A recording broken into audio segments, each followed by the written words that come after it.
So good morning, everyone who's connected. We're about to start. We're in the very last moments of testing our audio and video, and we will start. So Paula, if you can just request to speak in the lower right hand side. You need to click on that to request to speak, so you can have access to the video and microphone. Thank you very much. Very well. So we see that you are on the floor. So if you can actually activate your mic at the very center of the screen so we can verify that in fact works. Good morning, everyone. Good morning, Paula. We can hear you perfectly. See, you can see my video. My video? No, not yet. So I think that my computer has some issue with the screen. So let me switch over to another one because I think it's an issue that I have with my laptop and the camera. So just give me 5 minutes so I can reconnect. Okay. Remember when you need to come in, just remember that you need to request to speak. And good morning, everyone. I didn't say hi to everyone. And you try to use Google Chrome if you can, please. Very well, Luis. If you want, we can actually start. So we can start in time and make the introductory remarks, and then we can start with the session. Okay. Well, thank you so much, Fabio. Good morning, everyone that's with us here today. This meeting. Welcome to this regional conference on migration to the program on policy formation. So this is a third session, and this is the link between policy and sectoral sections. So this session, as with the program, is carried out by support of IOM, which we truly thank. Everything that they've actually supported us and to carry out this event that we are actually seeing or doing today. So Fabio will also remind you on the participation on your participation in this program. Now, good morning, other member countries, member states, especially the foreign affairs agencies, and especially to other institutions such as the ministries and planning secretariats that support the member states in the formulation and implementation and monitoring of public policies. So we hope that this training program is of benefit, and everything has to do with monitoring and formulation of your migration policies. We also want to thank the organizations that have accompanied us, and especially civil societies represented by Arrocom. We have excellent panel members today. So without further ado, I pass the floor to Fabio Jimenez from IOM, that he will give us the introductory remarks. And we know that we will have a high quality participation by the panel members, and then with your questions and comments. Thank you so much, and good morning, everyone.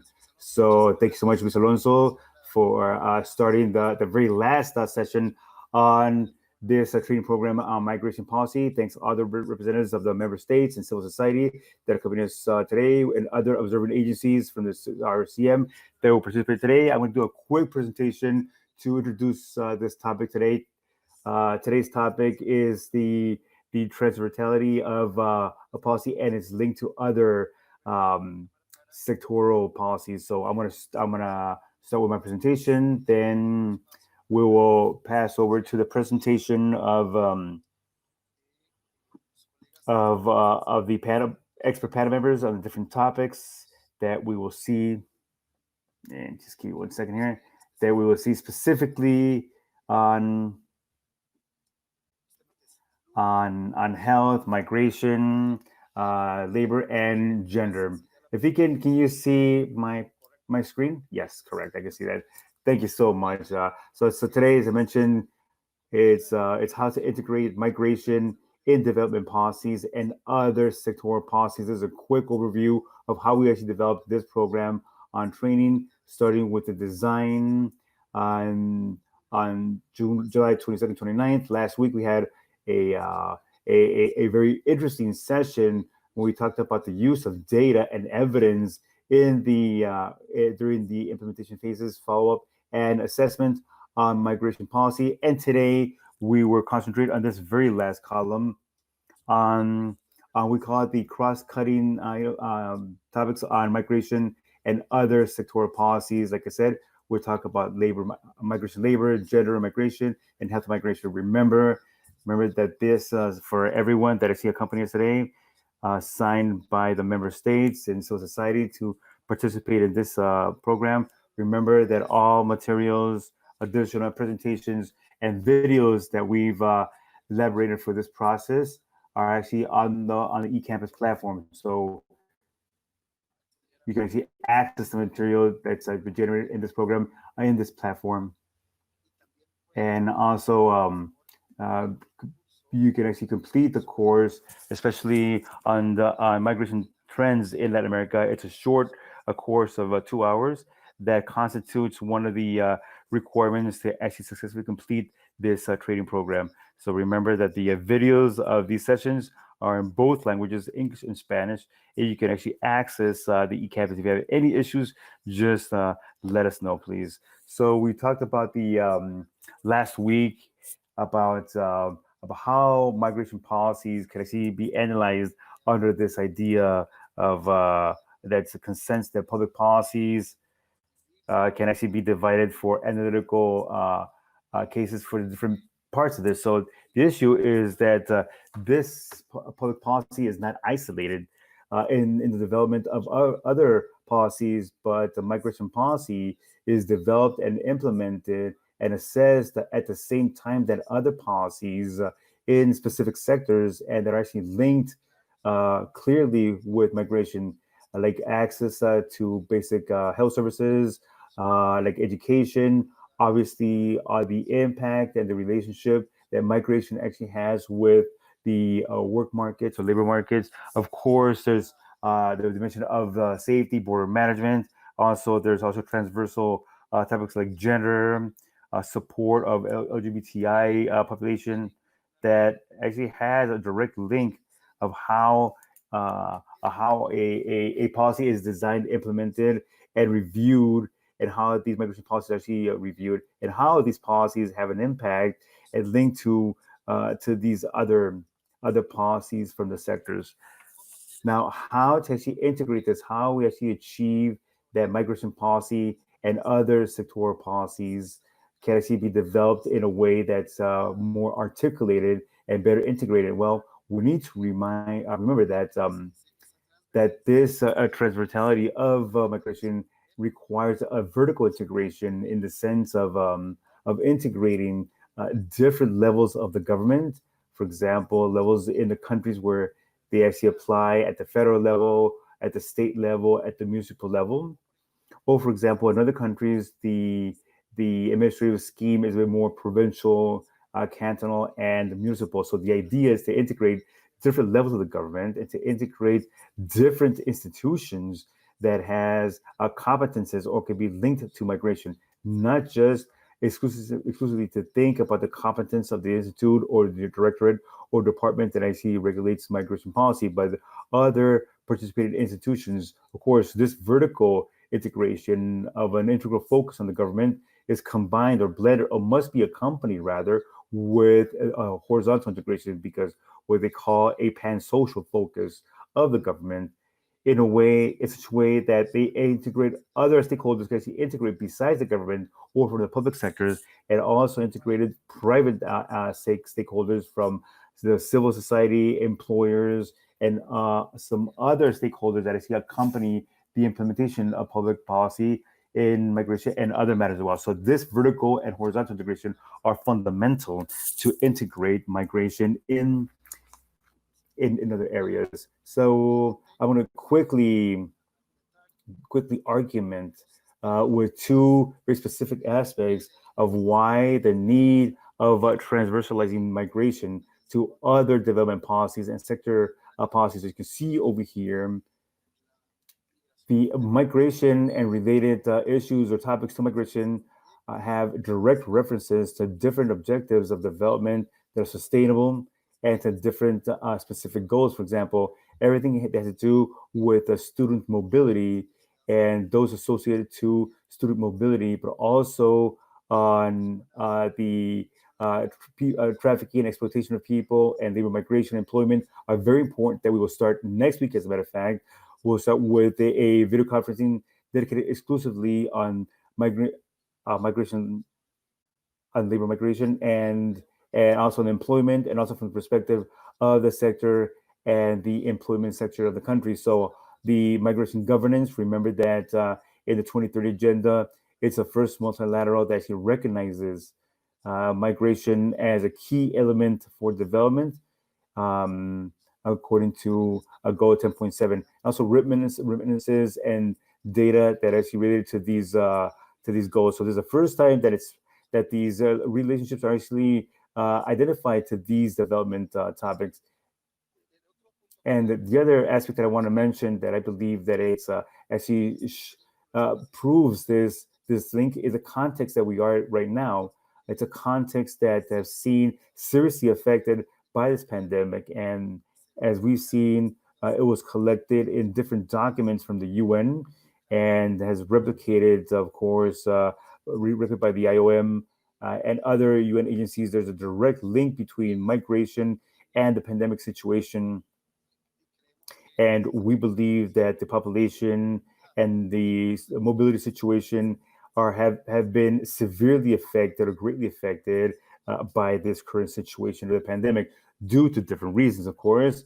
People that have been stranded at the border, or people that have wanted to return to the countries because they lose their sources of income or employment.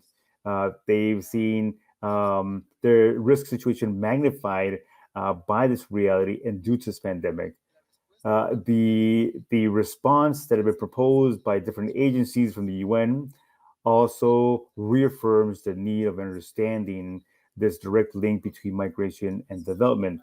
Is precisely to overcome this critical situation that we find ourselves, and we see that the social economic response must contemplate several levels: the macro level, including the impact at the short, medium, and long term in the development of the countries, but also at the meso level, understanding the governance and migration in all sectors, and how a series of social standards related to migration can be affected by this pandemic. And finally, at the micro level, there are specific impacts at the psychosocial, at the physical and emotional level, and social level, and economic level, of course, for many migrants at the individual, and of course for their families and their communities as well, in which they are actually in transit or in the communities of origin or destination. So this response to the current situation reaffirms the need of having an absolute integration between migration and other sectoral policies. So I'm going to emphasize on a few of the recommendations that we actually elaborated in this document on how to integrate migration into the COVID-19 socioeconomic response. I'm not going to go into detail because this is what we're going to address in the webinar, or in the webinar cycles with the employment section as of next week. So this invitation that the countries can actually confirm their assistance or attendance to these to that cycle of webinars that we're going to have next week, and you can participate in the different topics that we're going to develop in 3 different video conferences. So it's key that the pandemic has impacted, but it's seen directly affected their evolution because of human mobility. And this at the same time is affecting all levels or different phases of development. As I mentioned at the very beginning, the access to health services and subsidies, many of the countries as such have actually implemented or are actually implementing right now subsidies due to the loss of employment. And however, many migrants, because of different reasons, not necessarily are actually subject to these benefits, but it also has to do with the psychosocial and health aid or assistance to those that are seen in camps and situations that are similar to this, and also affectation at the work level. International migrant workers, formal and informal workers that are actually stranded due to the situation. The severe impact in matters of commerce, in matters of transporting commerce and mobility, and the economic exchange at the border have also been affected. We're actually assisting this reopening phase and reorganization of the transbordering commercial trade at very progressively and very cautiously because we see a spike of infections. So all of these have been seriously related to mobility and to other economic aspects, social, health, etc. But also, I believe that it's worthwhile to indicate the importance of these migrant workers in the response and the attention to the pandemic and the process of recovery from workers, health workers, and other industries that are linked strongly to the services of cleaning and attention, of care, and of public service as well, that have actually gone to the migrant workers or population to continue working during this pandemic. We also seen affectations in remittances with the fluctuation in certain countries. We've seen a decline and growth in the past months, but clearly there's an impact in remittances that are sent to our countries. And something very important that most likely we'll see later on in the presentations of our panel members is the impact in education and child protection services that quite affect children's and adolescents migrants. We suggest as the UN and the UN agencies have actually recommended to the countries to attend these situations, integrating migration into different sectoral policies. We've done this through a framework, a response framework that integrates five different pillars and five different components. First is health. First, ensuring access to health services and systems during the crisis. Also, social protection and basic services to protect the population.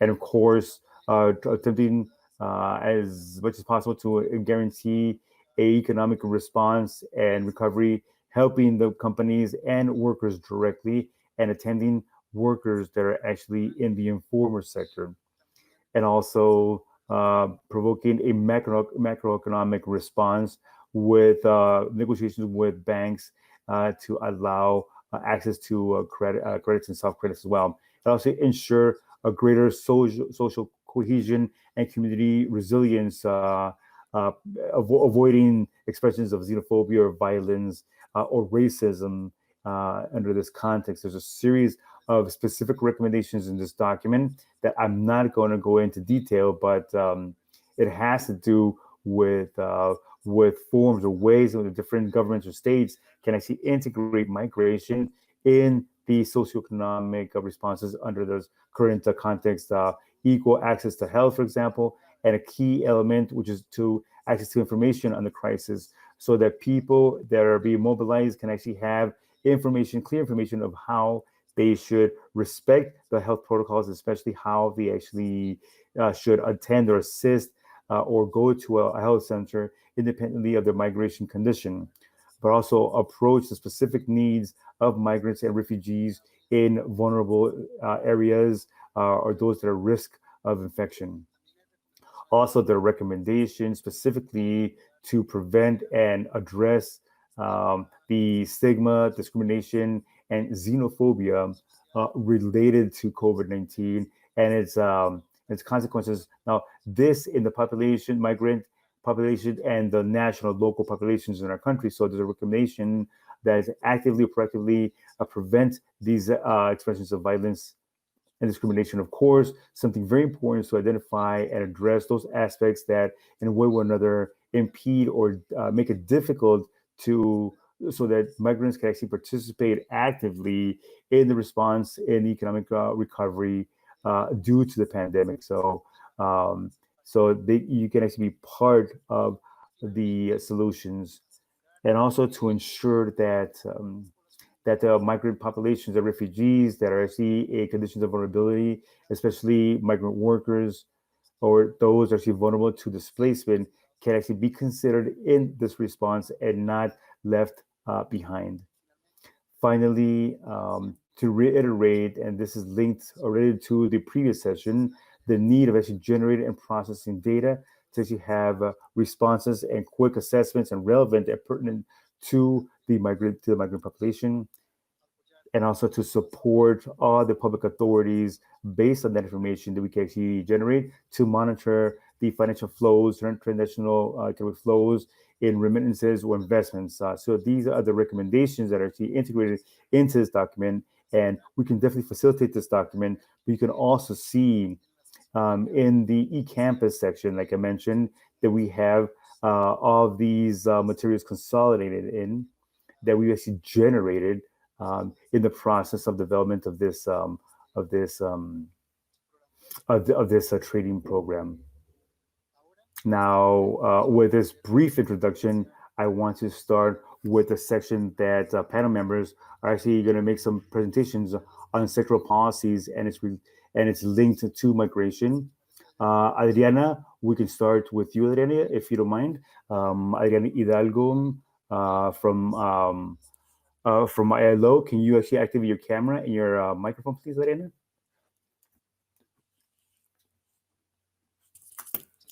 Thank you so much. I think, yeah, we need to check your audio, but I'm going to introduce Adriana. Adriana, she's an attorney at law. She has a master's in policy management and social programs. She has ample experience in project development management, and she's worked for 15 years in the ILO as project coordinator for technical cooperation in the scopes of employment and professional formation, also on commercial sexual exploitations, child work, and labor migration. She's an international consultant in these scopes, and also she serves right now as a labor migration specialist for ILO for Central America, Haiti, Panama, and Dominican Republic. Adriana, thank you so much for being with us today. And the next 15, 20 minutes are yours. If you, when there's 5 minutes left, I will let you know, okay? Can everyone hear me? Yes, perfectly. Thank you so much. Thank you so much, Adriana. Well, good morning, everyone. Good morning, everyone. Good morning, all participants and panel members. I'm going to share my screen for the presentation.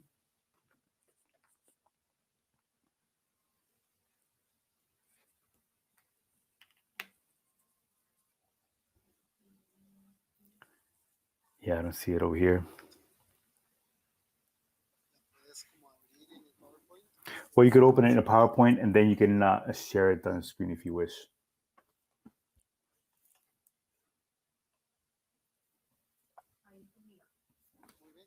Yep. Now, yes, now we see it actually. No problem. So thank you so much. So in my case, what I'm going to try to do is to mainly focus on everything that's to do with sectoral policies and migration policies, labor and policies, and specifically the work market on labor issues. So we're going to analyze the intersectoral migration policy and labor policies. So this is going to be the focus of analysis that I have. So first off, I want to mention that for the ILO, for the International Labor Organization, the migration scope and employment scope has been always a relevant issue for our organization from its constitution. So the preamble of this constitution, as you can see this on the screen. I'm not going to read it, but basically you can read or see that the issue that many people actually confront, or migrant people confront or face, is that it's something that must be conceived as the greatest priority, and specifically the concern for social justice, for the work conditions, are those that actually are actually the engine of our organization from its constitution, from the constitution of our organization that was of the Versailles Treaty. We, this entity is constituted with the purpose of promoting social justice, and after visualizing and approaching and addressing at the worldwide level all of those situations of conflict and social injustice that were generated after the changes after the industrialization. So there was a lot of social discontent, and from this condition did not escape those people that mobilized to other countries. There were other circumstances and a different context. However, we've always seen under the scheme that people that would actually mobilize suffer certain vulnerabilities that could be affecting them compared to those people that are national, and that was recognized like this from the very beginning. And so the ILO actually generates international standards for work known as the MEET, and many of these are actually related specifically to labor migration. Remember that specificities of our is for labor migration, and as you can see in the most recently was from domestic workers. That's not specific for migrants, but it does have a very relevant component. Would this have to say that through the normative framework of the organization, labor migration has always been a focus for analysis and address an approach as always. Recently, through the recommendation on employment and decent work for peace and for resilience, it's addressed with a greater focus and potentiality. Everything that has to do by the effects that for the population groups, they might have aspects that might generate by disaster or by nature disasters, by wars or situations generated by human beings. And what it tries to do is how can we actually recover the life and the options of well-being and social development, economic development under this context. It is absolutely adaptable right now to the current context of this pandemic. So we see that that these standards have always reflected the concern for the protection of the rights of these migrant workers, and these are the agreements and the recommendations that are more specific related to the migrant worker population. But all the agreements from ILO are actually applied to all workers, including migrants as well. And we see that migration around the world is fundamentally workers. The engine that moves people are fundamentally these they seek better options for work. Now we can see over here that within the 258 million migrants that for 2017 were actually tallied for this, we see that 164 are actually people that actually move under the interest of actually looking or seeking alternative work options in the countries. Now, how does the ILO see labor migration? What's its focus? So mainly, we see that we need to highlight that the focus of it is actually approached from the labor migration aspect. We need to recognize that migrant workers contribute to the destination societies and the countries of origin in many different ways. We can see that the countries of origin are benefited through remittances, and also the destination countries in different ways by taking their knowledge and their culture, their technical know-how, their formation, etc. And when they come back, they also have the acquired competences, but we actually recognize from the ILO that there's a deficit in the workers because many of the workers, even though they have rights to the protection, to all the different work that they do in terms of labor market, they're not always insured or guaranteed. Their rights are not always observed, which proposes a huge challenge in terms of governance. And so we see that salaries under the minimum wage, access to health and security, and many of the topics you already know. And what we do is to promote just for any worker the access to decent work for migrants.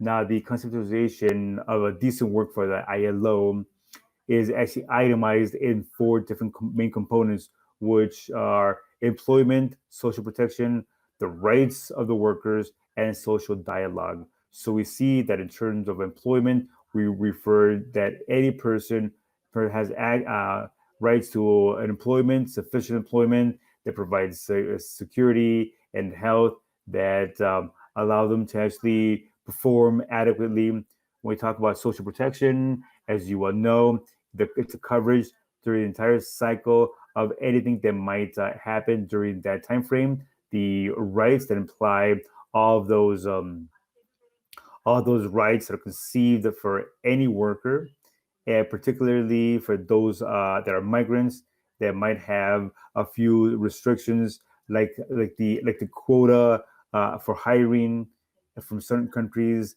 But insurance to justice has the same rights and same access to claim these rights, just like anyone else. And social dialogue, which is a very important component for the ILO, where the social actors or the markets, social market actors, which are the representatives of employment employers, actually sit down to dialogue about the or talk about those aspects that affect all three parts. When we talk about intersectoral coordination, um, to go into my presentation, we're actually referring first off to actually understand that when we're actually see the sectorial part, the part the governments might have, where different institutions are actually integrated depending on the attributions they might have to complement each other in the approach of a social problem. And we talk about the intersectorial as see all these sectors where the public administration is actually integrated to have a broader integration to address all the social problems. In this case, we're talking about, like I mentioned, of all the migrational part with all the sector of employment and socioeconomic factors. Like I said, the social dialogue for the ILO is a crucial factor in terms of the intersectoral coordination because, like I mentioned before, the governments and the employment sectors and employees can actually sit down, and the ILO is called the extended coordination, which can include all different stakeholders. And what this can ensure from our focus is the consistency between labor policies and migration policies. So let's see a few examples. And this is, I present to you in a very simple way to understand a bit more clearly and without going into too much detail. Now, we can have, for example, at the instance, we can have dialogues uh, where we work on employment. We can see social economic councils that are global, where the diversity is quite broad, and these are councils that address different topics, so quite broad, in which the employment can be anything. The the consultative councils or committees, three-party consultative councils and committees, and specialized three-party committees. We could talk about a council of social security or salary council, for example. Now, right next to this, we have migration councils, are those that actually govern everything that has to do with migration. And how do we establish this link between all these different actions and these stakeholders that develop different interventions? So we'll give an example. I mentioned that we can have specialized three-party committees on safety and health. So what does that have to do with labor migration? And why a migration council should actually consider these topics. Well, many of the migrant workers are actually mobilized, and they actually access farms and work centers, or call it um, industries, companies, or farms, agricultural farms. And this mobility actually generates certain risks in this context of pandemic of getting infected with COVID-19, but also from the work centers. They must have certain protection that any other national can have. But since they're migrants, many times they're not respected or they're not aware that they actually have the rights to the protection measures. So we have a very clear link of what to do from a specialized committee with the migrational topics. So these councils must have, as much as possible, a representation of the interests, of the needs of workers, and also from employers, because we're actually talking about labor migration topics. So they must conceive, if they don't have a representation, at least conceive these needs But evidently, the ideal is that it should be one representation of both sectors. This happens because of strengthening of the capacities of these sectors to participate, either representatives of workers and employment sectors in migration, or migration agents in these other spaces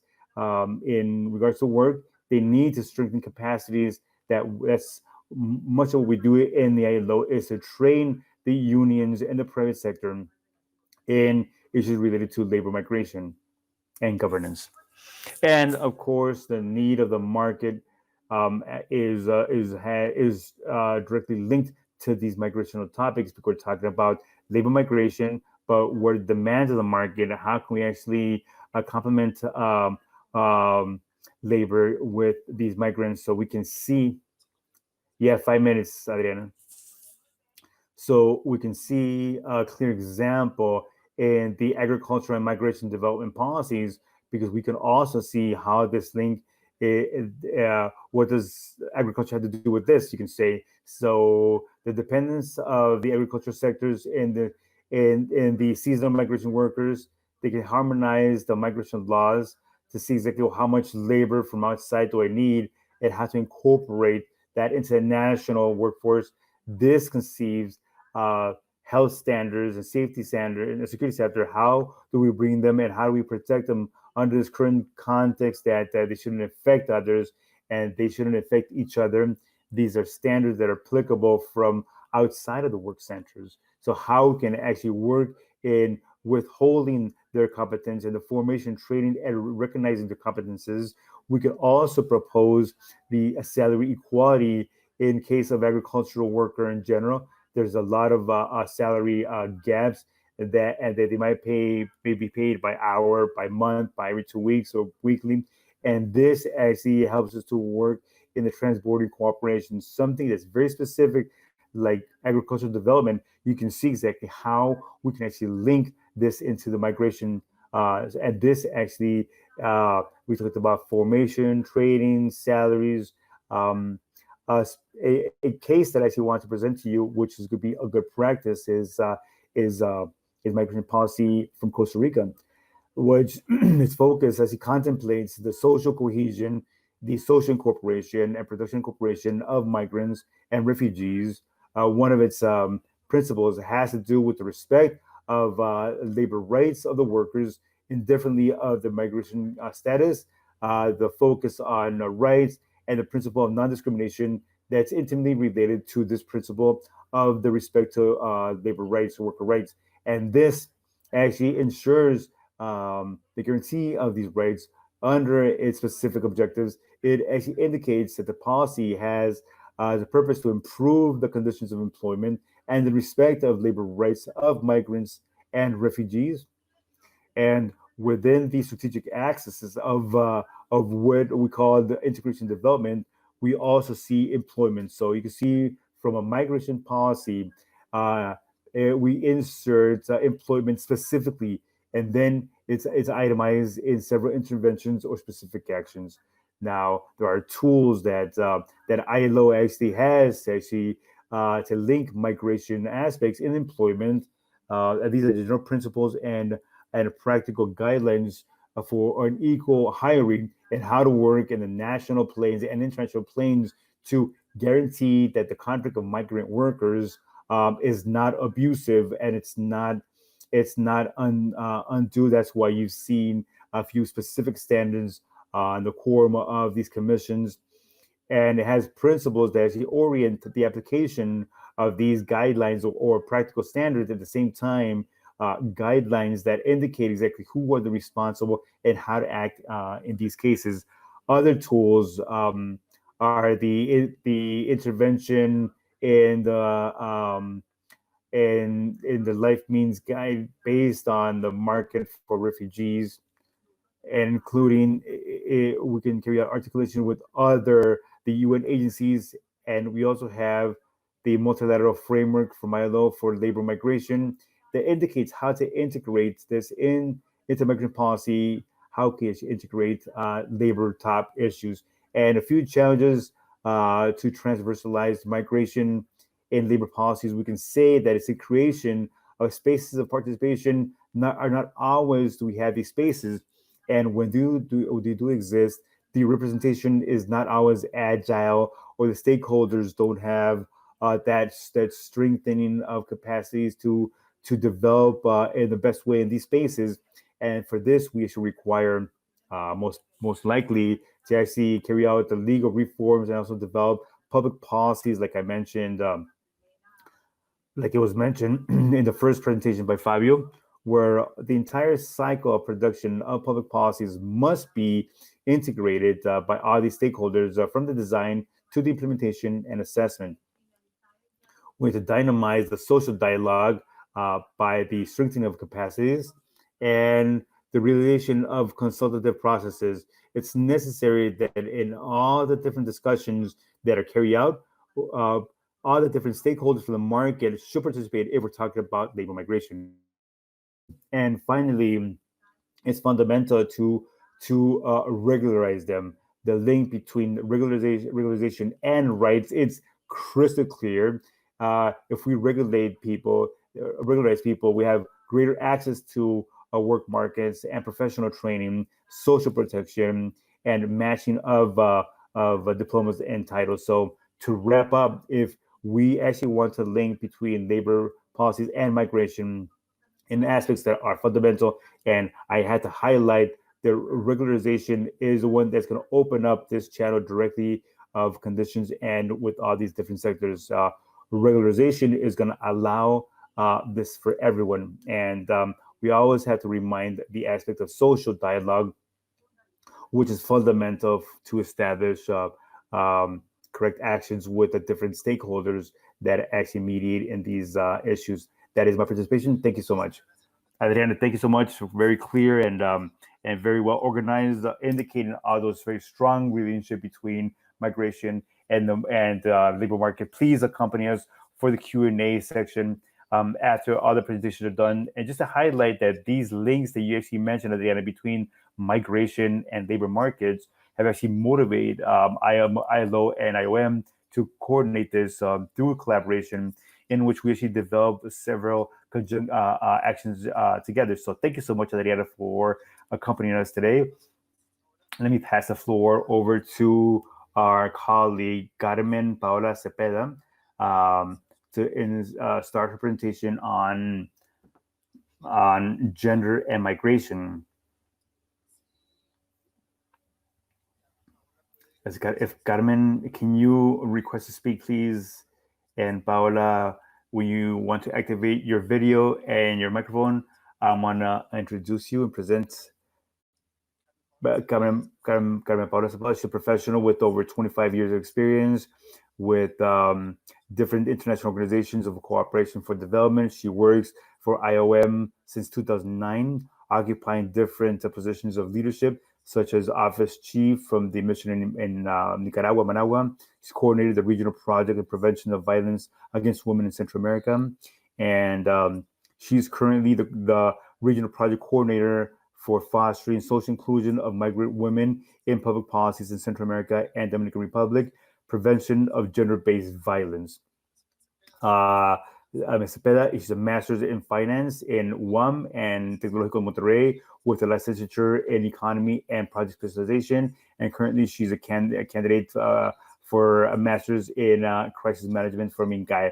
Paola, thank you so much for being here with us. And you have the floor. If you can share that, please.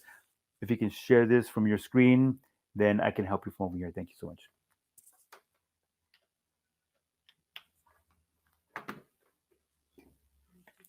Thank you so much. Good morning, everyone. Thank you so much. I'm just finishing a few tests with my screen. Just give me 1 second so I can share my screen. Please let me know when you see my screen. Yes, we'll let you know when we see the screen. And there we go. Okay, now we can see it. Okay, so you can put it, so we can start with the presentation if you wish. Thank you much, Paola. So So I'll let you know 5 minutes before. Okay. Look, I want to turn off my screen because my internet signal is quite weak. So first of all, I just want to thank for the space that's been afforded to me. Thank you, everyone, for allowing me to present to you today. I think that this the preface with Fabio and Adriana um, really puts me in a very difficult position to actually attempt to actually talk about the links or relationship on gender immigration, especially the articulation that this has with the public policies or programs in regard to migration. So I'm gonna I'm going to um, disable my video, my camera, and you'll see just my presentation. Okay.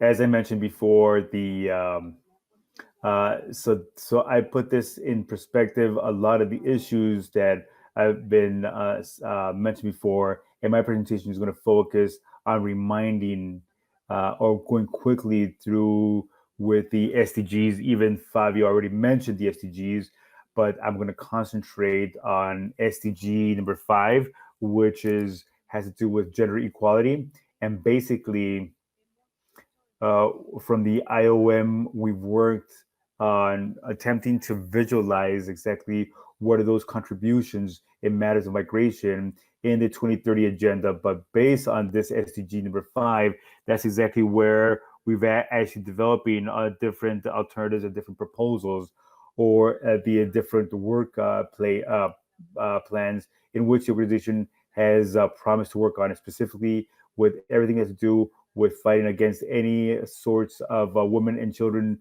trafficking, the violence, exploitation of women and girls in the different migrational cycles, everything that has to do with the protection of rights and interests to improve the well-being and the dignity and the status of migrant domestic workers, and to guarantee the eligibility and the equal access and coverage to social protection. And also in this same SDG actually indicates the need of actually integrating sexual and reproductive health and the rights of migrants, in this case, and all the laws, policies, and programs related to this. And also address the gender inequalities and guarantee equal access in matters of economic resource, property, financial services, and natural resources as fostering migration. Now, basically the SDG actually actually really challenges us how to integrate the migration in the 2030 agenda, and this SDG number 5 actually helps us definitely to actually attempt to actually ensure the contribution from the programs and projects that the IOM actually fosters, committed to the gender topic. Now, in the framework of the resolution of the World Pact, in which it's one of the main transversal issues. It has to do with gender. I'm not going to focus on the other ones, but just on this one because the issue the issue is how this global pact, how it ensures the rights of children, girls are actually respected through the entire migration cycle, and all besides their specific needs, they might be attended under a due comprehension and considered as agents of change. This is very important because I think that it was mentioned before that female migration is not just people, but as agents of change that contribute and that definitely are contributing towards the development of the countries of origin and also countries of destination. So women are actually migrating not just as family members, but also by their own. They're having a greater action of power of power of action, and they do this not just as migrant workers, but also as students or many times as refugees. So I think Fabio, in his mention, he talked about the mobility in regards to studies. So definitely, women are not staying behind in the movement of people related to students or studies, and many times they actually seek refuge or as workers. So this feminization of migration is not been accompanied with inclusion policies in regards to gender. If we recall, a few years ago, the female migration was quite invisible. However, in the economic context that we're in now, when we protect female migrants, and exploitation and violence puts a huge relevance and a huge gap in which we can all contribute to reduce this. Now, from the IOM and from the regional project perspective, we see the violence against women in Central America. We carried out a first study that I always put on the table because it's one of the most comprehensive studies where we can actually manage to analyze and investigate from the main factors of risk that affected women in each of the stages of their migrational process. And this was a process in which we actually elaborated together between the different member states from SICA, in which they also participate in this regional space, and the different cabinets related to security and women's mechanisms of women, and also the migration directories. And this actually evidence, first off, of what were the main risks that women faced when they transit and destination and exit, and also from the return to their countries when they actually are returned back to the countries of origin.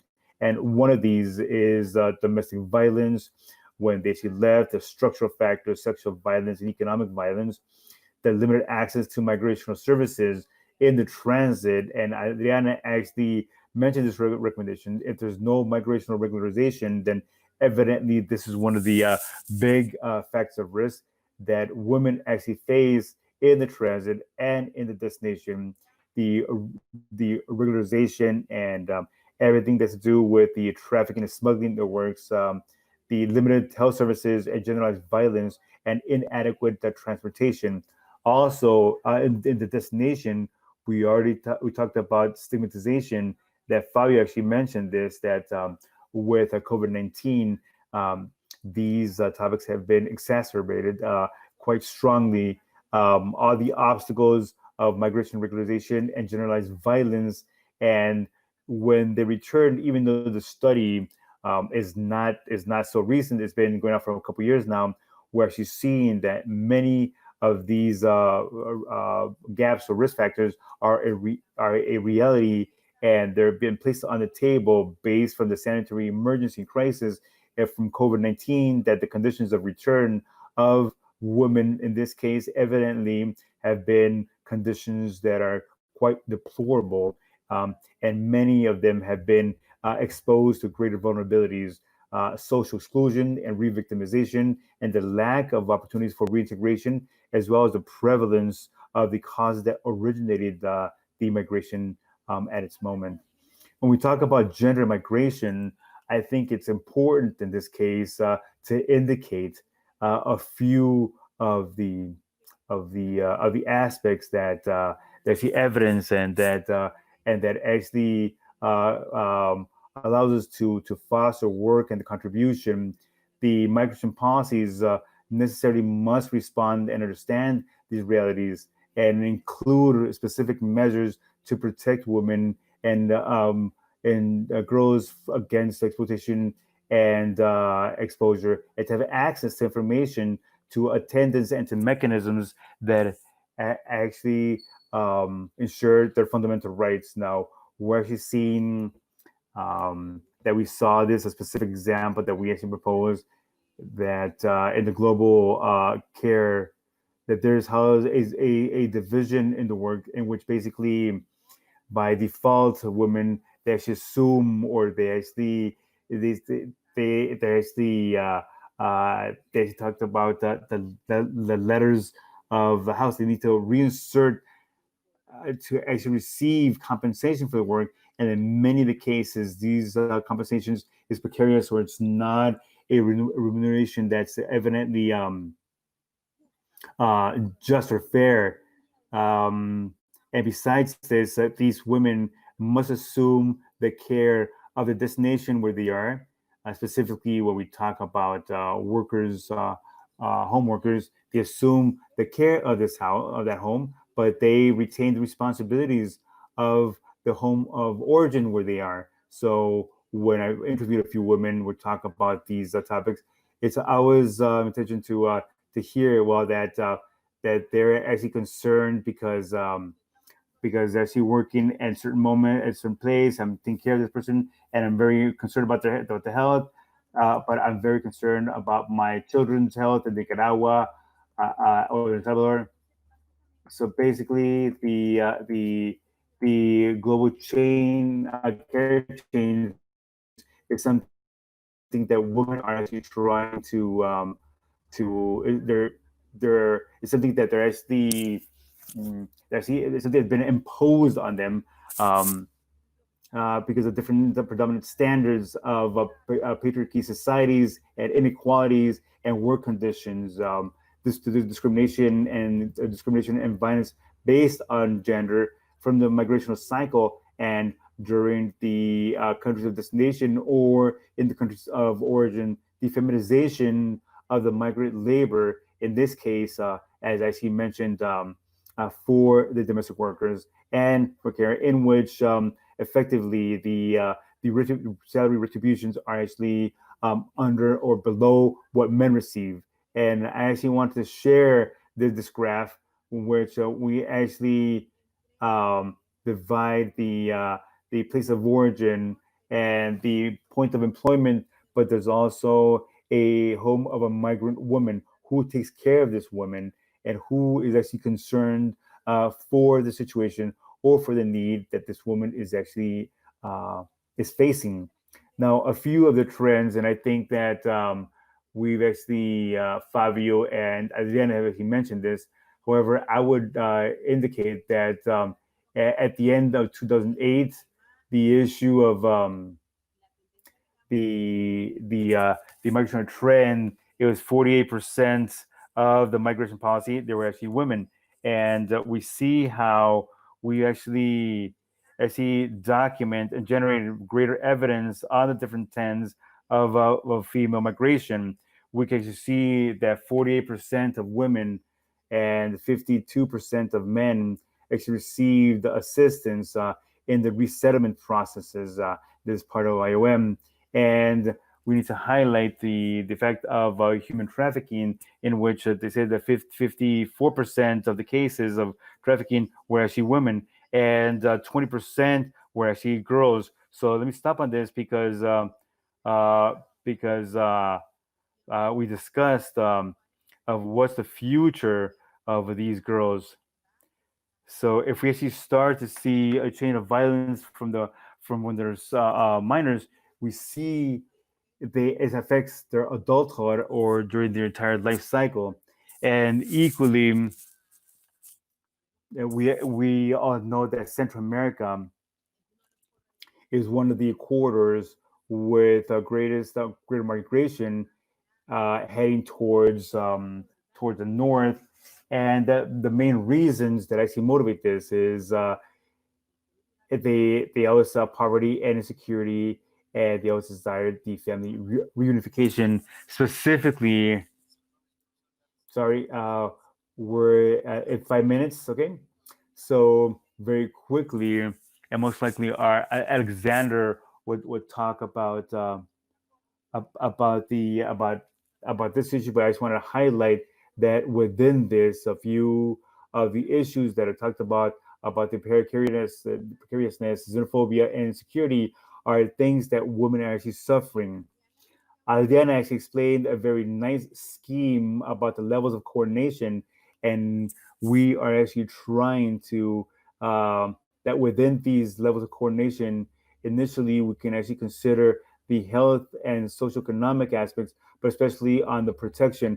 And for this, we have three levels at the meso, macro, and micro level, where the involvement of the government is actually from the private sector, academia, and international and regional cooperation agencies are key to contribute for a better coordination in legislation matters. I want to recommend that and talk quickly about the conclusions of a study that was carried out on migrant women and in Latin America.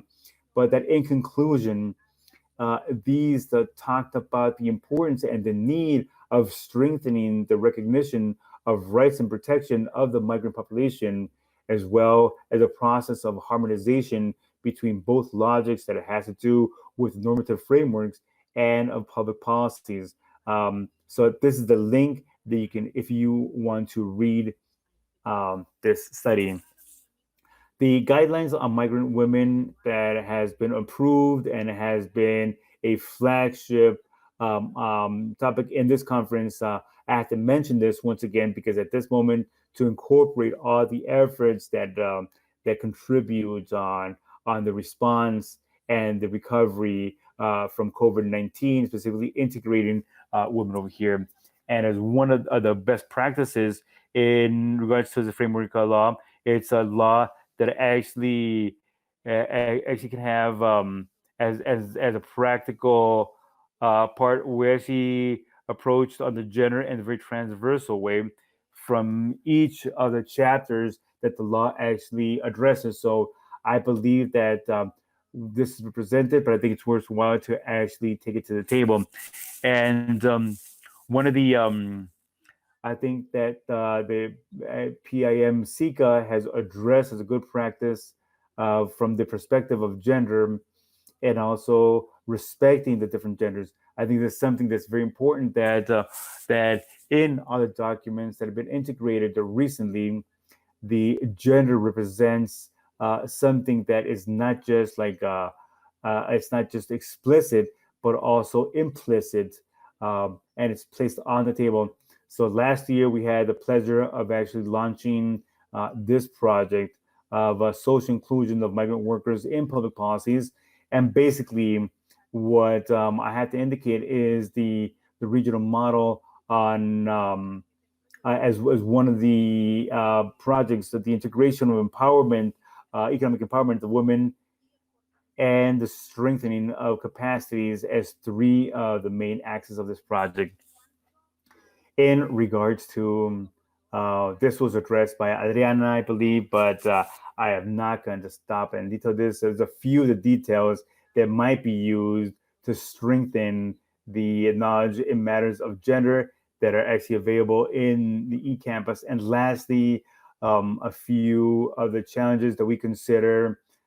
Definitely that gender is not just implicit in the planning, but also it might be explicit in the implementation processes from public policies and also from the normatives and the work plans from each of the instances. The issue of the gaps between the normative and regional frameworks is it's a challenge that it's actually being dealt with. However, we need to actually um, go deeper on this. And the limited financing to migrant women, we always indicated that to actually liberate all the consequences of violence based on gender or generalized violence, the economic empowerment of women is something that's key and required, and is exactly what we need to actually focus and ensure greater financing to these women. And lastly, um, the limited time is quite short to evidence changes because normally these are changes in the long term, and we would need to continue monitoring this to see exactly where the changes on the trend that at mid and longer term can actually be can actually be seen or be collected. So this is it for me, and definitely I wrap up with these words from a general director that actually invites us that we are in this together. We are all affected, so no one is left behind. So especially because of the affectations due to COVID-19. So thank you so much for your presentation. I think it illustrates quite well how we developed a series of initiatives at the regional level, at the global level, recognizing the importance of the link between gender and migration is quite clear, and something that's very important they actually mentioned on the second conference of the RCM on women in migration context that we started in December of last year, to recognize a lot of the guidelines in this conference is incorporated because of the work groups from the RCM. Okay, so it's a product of this session, but it's a integral part of the actions that we see in the RCM. Thank you so much for the presentation, and please accompany us for the Q&A section, that we know that we're going to have many questions in this regard. Thank you so much, Paula. So let me pass the floor to Alexander Arnikov. Alexander, you talk about health and migration. Finally, after the presentation, we'll start with the Q&A session as all the participants. Alexander, if you can actually activate your microphone and your camera, thank you so much. See you, so we can introduce you. So let me present Alexander Arnikov. I'm sorry, he's a regional specialist in migration and health for the Americas. He is the regional office here in San Jose, Costa Rica. He's a doctor of medicine from the University of Sectoral and Monteres in Skopje, Macedonia. He also has a master's in public health from the Hubei University in Jerusalem, Israel, and also he's postgraduate in business administration from the University of Sheffield in from UK. Alexander came into the IOM in 2014 as a health and migration official for the Partnership on Health and Mobility in East and Southern Africa in Nairobi, Kenya. And then he occupied a position as coordinator of assessment and monitoring, evaluation and monitoring in the program of the Middle East, supported by the Global Fund in Amman, Jordan. Before coming into IOM, he worked for over 10 years with the Global Fund, 2 years with UNICEF, and 2 years with the World Bank. And besides his native language, he also speaks English and Spanish. Thank you so much for being with us, Alexander, today. And you have the floor. I am going to let you know when we have 5 minutes left, okay? Thank you so much. I have my presentation in English. I hope you hear me well, because all the materials that I have are in English. So let me share my screen. Gracias, Alexander. Mientras Alexander comparte su presentación, le recordamos a las personas. While Alexander shares the screen, I'll remind you that anyone who wants to listen to his presentation in Spanish, please click on your language of preference in the lower left-hand side of your screen, and that's where the language part is. You can see. Gran interpretación. Gracias.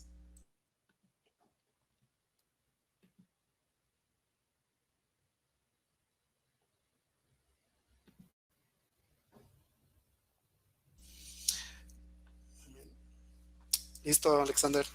Podemos ver la presentación. Perfecto, gracias. Is it okay? Can you see me well? Yeah, perfectly. Thank you. Okay. Sí, So, go ahead. Yes, I would like to thank you. First of all, thank you very much for this opportunity and for the invitation to participate in this very interesting webinar and to present the aspects of migration and health and the policies and how ILM is dealing with this very important aspect of migration. So I would like to start first the presentation with some general principles of ILM with regards to migration and health. First, I would like to reiterate ILM's commitment to the principle that humane and orderly migration benefits both migrants and society. As an intergovernmental organization, ILM acts with its partners and in the international community to assist in the meeting the operational challenges of migration, advance understanding of migration issues, encourage social and economic development through migration, and uphold the human dignity as well, and the well-being of migrants. Within these lines, ILM's Migration Health Division, or MHD, the acronym, aims to deliver and promote a comprehensive preventive and curative health programs which are beneficial, accessible, and equitable for migrants and mobile populations.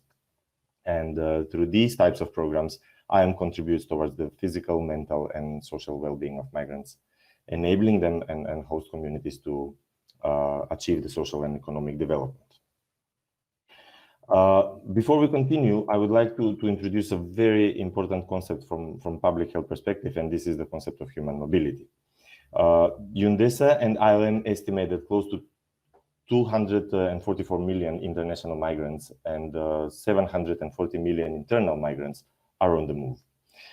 Given the size of this natural phenomenon, migration is considered as a social determinant of health, where the mobility not only impacts upon an individual physical vulnerability, but also it impacts the mental and social well-being. Just a brief reminder, the social determinants of health are the conditions in which people are born, grow, live, work, and age.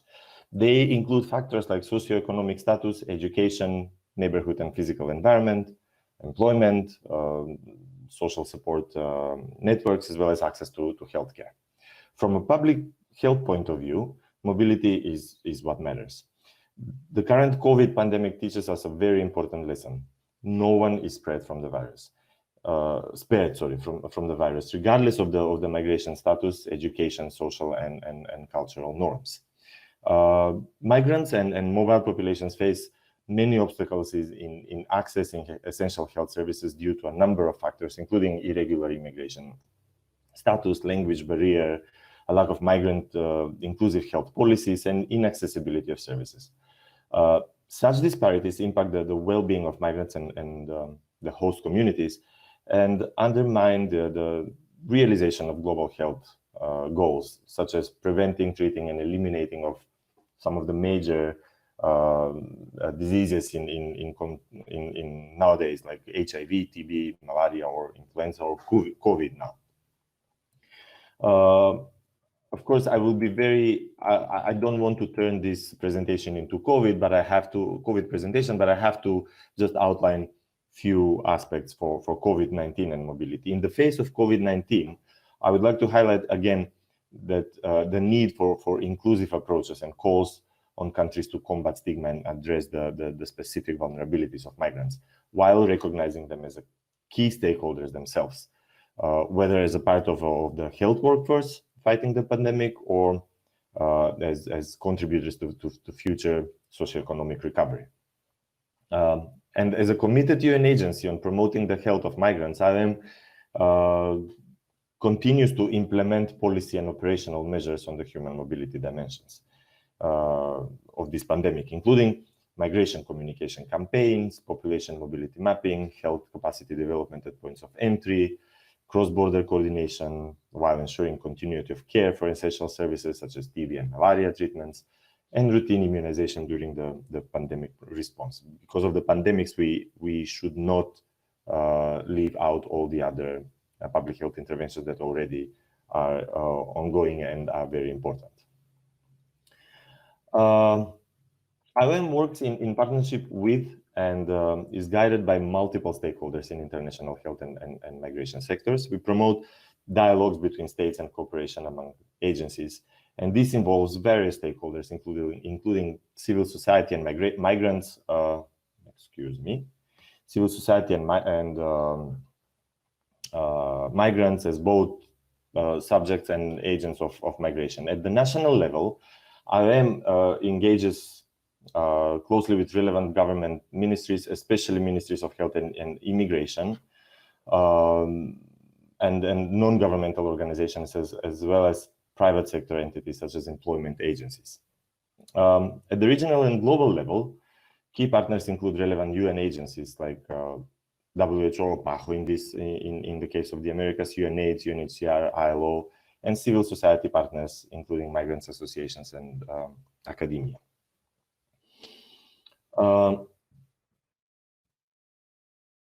So how do we work with these entities? Partnerships provide an important platform for advancing cooperation on migration. IOM plays here a key role in supporting partnership and the means to collaborate at national, global, and regional level for better and more effective migration management. But these are, I would say, the usual suspects, those with obvious link between migration and health. How do we involve those who believe have nothing to do with migration? This is the key point, and we have to include them. So first, the IOM's approach on migration and health must be evidence-based in order to make an informed decision. Therefore, we partner with research institutions like CDC, Center for Disease Control, or different universities and like Johns Hopkins or Georgetown University, in order to provide solid evidence for our future interventions and the support of the member state when creating their migration and health policies. This is the key intervention. All the advocacy efforts are based on evidence. Also, in the ever-changing nature of public health interventions, we must consider innovative solutions if we want to achieve, for example, universal health coverage, or to introduce a concept to remote medical assistance, let's say. Then partnership with local private health providers and clinics, or global health financing mechanisms such as the Global Fund and Gavi. Global Fund is the biggest international foundation that deals with preventive programs and treatment programs for TB, HIV, and malaria in the world, operating with billions and billions of dollars. Gavi is the Global Vaccine Initiative. So, for example, so we are trying to incorporate migration into their areas of work, as well as and to mainstream migration into their general approach to public health solutions. Also, we work with private donors like the Gates Foundation, who is providing large proportion of financing to health systems in low and middle income countries. Here, I would like to share an example from the region that is called INCOSAMI, Iniciativa Conjunta de Salud y Migración, but I will present it more as a tool. Although INCOSAMI is a regional and multi-sectoral coordination mechanism that brings together the governments, civil society organizations, regional associations, academia, United Nations agencies, and development partners. And they all promote the health and migration agenda in the region. Our region, the region of Central America and Mexico, make up one of the most important migration corridors in the world. Migrants mainly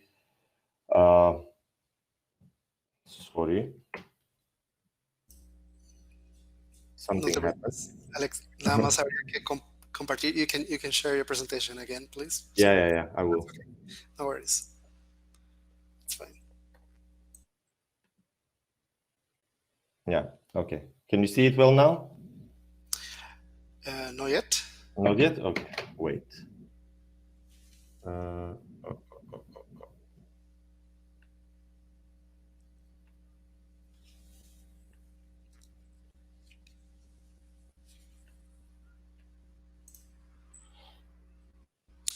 Perfect. Okay, Yeah? it's coming, so you can choose your PowerPoint and Yes. presentation view, and perfect. Thank you, Alex. Okay. So yes, I was talking about INCOSAMI. So basically, the INCOSAMI is the as I mentioned, the regional and multi-sectoral coordination mechanism, and that is dealing with health and migration. And basically, migrants, mainly those who are in an irregular migratory conditions, are often victims of exploitation, marginalization, and violations of their fundamental rights, including the right to health. So stigma, discrimination, and difficult road and work conditions add to other barriers to accessing essential health services and create greater vulnerabilities for their health. So the joint initiative arises in response to the needs to create and strengthen alliances and multi-sectoral actions that guarantee the health of migrants, their families, as well as the health of the host communities. In this line, in November 2019 in San Salvador, during the third technical meeting of INCOSAMI, we came up with a declaration on migration and health, and it was adopted. And basically, the declaration outlines a few aspects that may improve the overall response to migration and health needs. And this includes building the capacities of the national health system, collect the exchange information between the countries, and guarantee the human rights, basically. And this includes the right to health. This is only one example on how we address the migration health needs. Another example that is still making its baby steps is establishing a training center on migration and health that will provide a harmonized approach in building the capacities of health and non-health professionals working with migration. I will just briefly address the aspect of the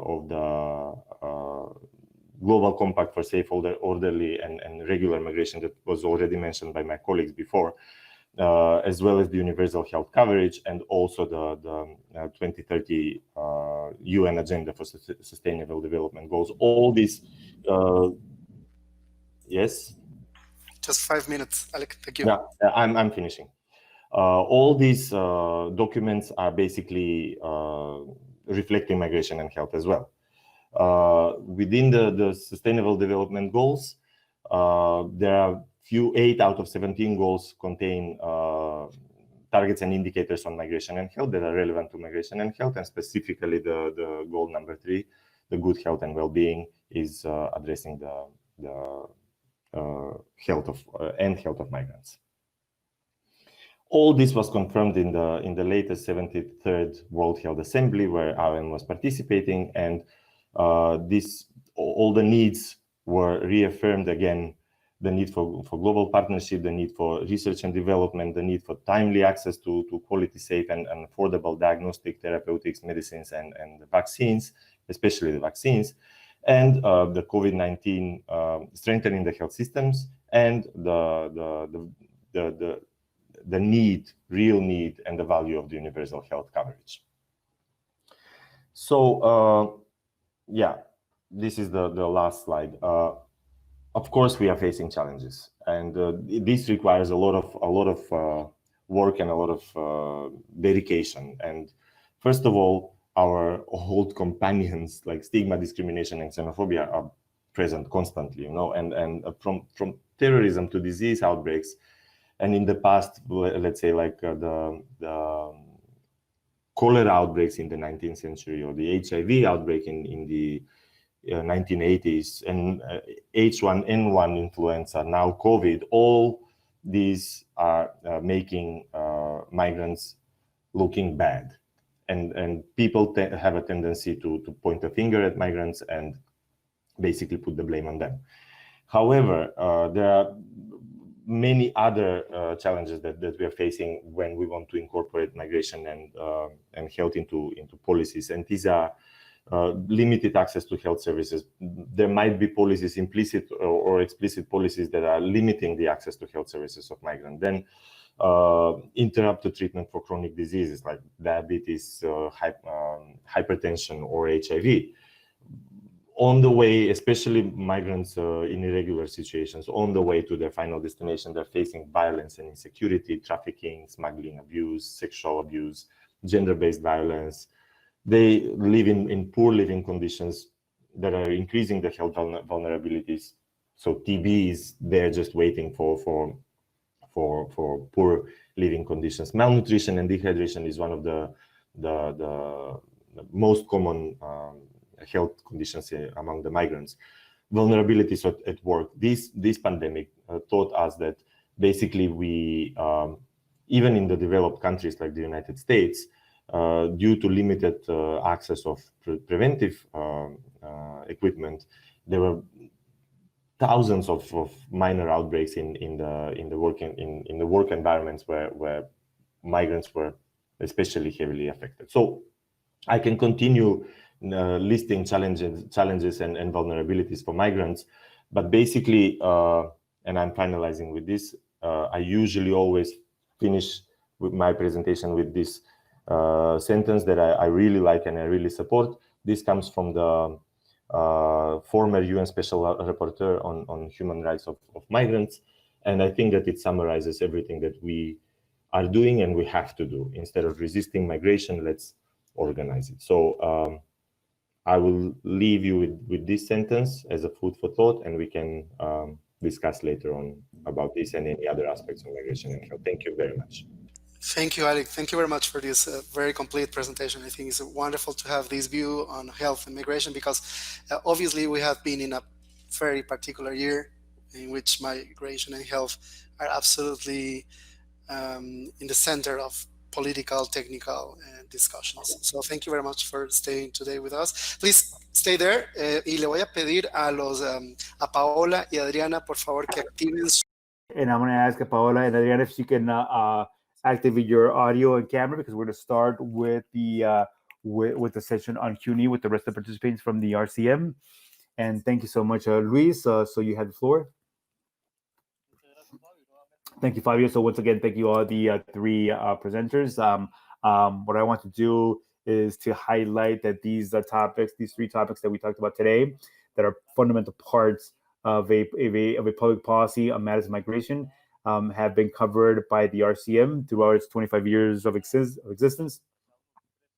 I want to highlight for each of the three topics small good practices that have been implemented at the regional level that many of you have actually mentioned, but I do want to highlight in matters of labor migration what was presented by Adriana from the RCM. Thanks to the support of ILO and IOM in the past 2 years, have been organized very important training workshops on matters on labor migration with consular authorities and also authorities from the private sector. And also, even though we didn't have it before, it didn't mean that it wasn't dealt with before. But I do want to highlight that with the relaunching of the RCM last year in November, which officialized the different work groups on migration, labor migration rather, in matters of gender, like Paola mentioned, we had the guidelines on the protection of women in the context of migration. Since 2017, with the presidency of El Salvador, we fostered this topic on the protection of women in migration context, and we already had 2 congresses, and we will carry out in the next year, if the circumstances allow it, the 3rd Congress on women in the context of migration, and also on migration and health with the support of Canada and Costa Rica. We actually carried out some other workshops on migration and health. Also, the countries in the technical meetings from the regional group of consultation on migration and reports on the advance on migration and health. And also, together with Canada and with Costa Rica, we're actually carrying out a 3rd workshop on migration and health. But that's going to have that's going to be with a continental perspective on health for the Americas. So that workshop will be carried out, will be held maybe next year, as long as the circumstances actually allow it, of course. So we invite all of you to actually ask your questions or your comments. For this, I'm going to ask you kindly if you can actually use the participant request list in the right hand side. You can write down your name so you can actually have the control and organize any request to speak. So first off, we're going to have Clixton Soto from RACOM that we're going to pass the floor so he can actually activate his camera and he can actually just let me know exactly who the question is for. So good morning, Clixton.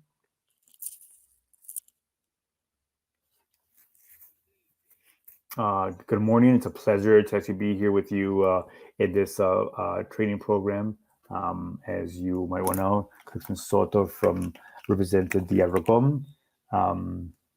So my question is, hold on, let me see the name. It's for Paula Cepeda on the gender issue.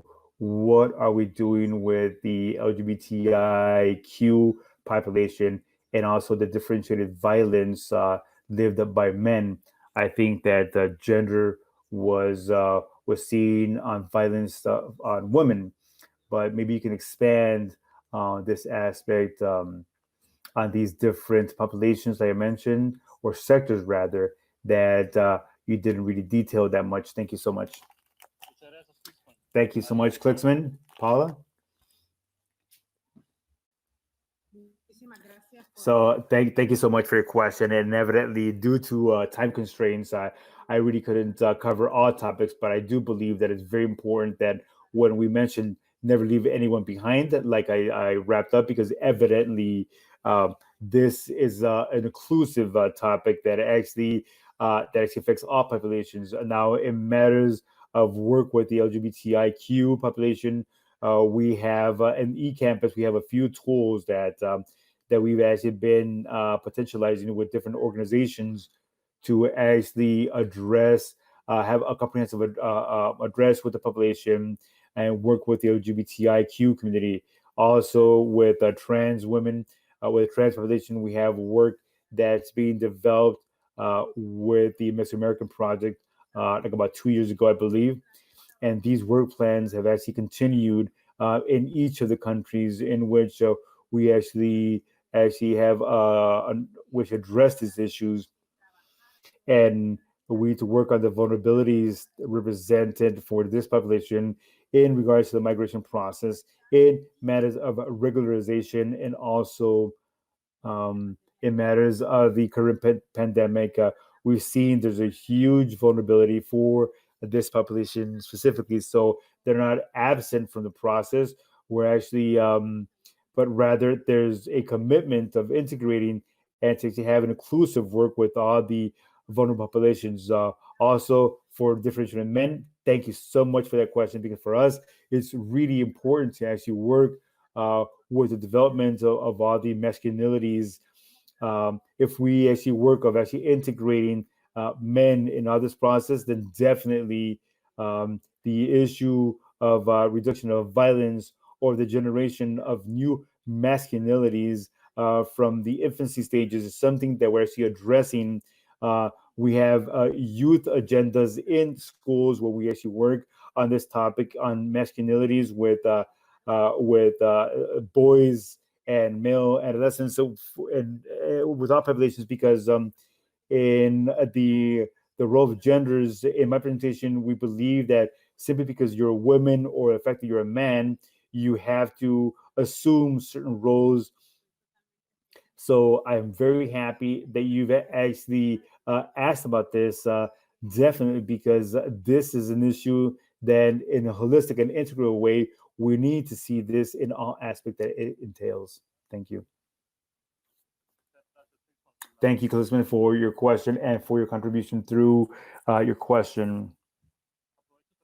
I also want to quickly advertise or let you know about things that are going on. Remember, from all this, all participants, please complete the course online, which is on the eCampus. It's a course on trends, migration trends in Latin America, and Fabio is giving you a chat, a reminder, so that our participants from this program in civil society can actually complete the survey after this program. For this, we obviously need for you to actually take the online course, complete the online course, and also and to attend all these online courses that we actually finished today. And also, as Fabio actually mentioned, the videos from these sessions are actually available on the eCampus and also from the YouTube channel from the RCM. So we invite you to subscribe to the RCM YouTube channel. You can find some other materials, audiovisual materials from the conference. Also, from the focal points that are actually listening in, just briefly, just a couple of announcements. Remember that the regional group on consultation on migration from the RCM will be on September 28th. We will send you very soon the agenda proposal, but just see your technical officials at focal points from the RCM. Um, Please reserve that week. And just remind you that the vice ministry meeting will be the first week of December, so you can actually remind your authorities. And also, the very last announcement before we go to the next question. Remember, remind the focal points that if they can submit their nominated participants to the online session on migration from the economic recovery cycle. So we will start this next week, as a matter of fact, at this time on Wednesday. And this will be done in support with ILO, UNPD, and IOM. So we know that many different focal points are connected to this, so you can actually collaborate with your participation. Now, the next question, it goes to Gabriela Rodriguez from Morocco. Please, if you could ask your question, you can open your microphone and your camera.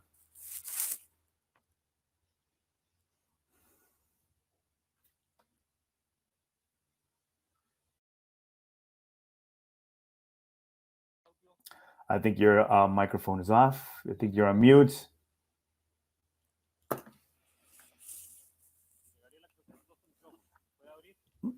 Ms. Gabriela, if you can unmute your microphone, please. Or you can also send your question to our chat.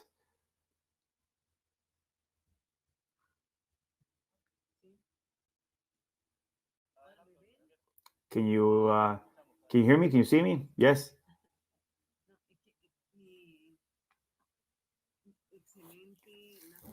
Look, the presentations were excellent. Thank you so much. I want to mention that they've been they've been quite excellent. But this is we need to focus on our current reality, right? And the issue that I see is that the people that are highly vulnerable, that are in transit or in conditions of or they're being sheltered.